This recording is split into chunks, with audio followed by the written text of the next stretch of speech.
Alexander's story begins in 356 BC, in the Macedonian city of Pella, where a restless, sharp-eyed child grew up surrounded by whispers of destiny.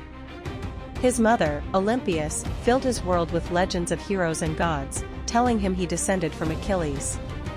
His father, King Philip II, was a fierce warrior king who spent his life building a powerful army. And then there was Aristotle, the greatest philosopher of the age, who taught Alexander to think bigger than any king before him. Even as a boy, Alexander wasn't ordinary. At just 12, he tamed a wild, enormous horse no one dared to ride. He named it Bucephalus. People watching that day didn't just see a boy with a horse, they saw the beginning of something greater.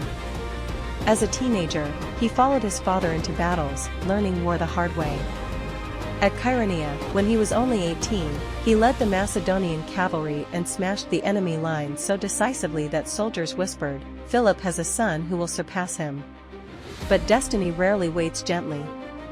When Philip was assassinated, Alexander, only 20 years old, suddenly became king. Enemies rose instantly. Greek cities rebelled. Rivals inside Macedonia plotted. Yet Alexander acted with breathtaking speed.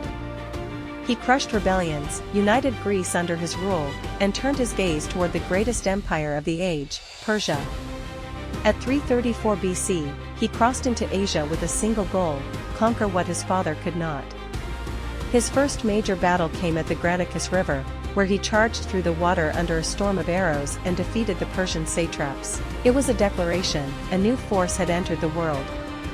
Then came the showdown with King Darius III at Issus.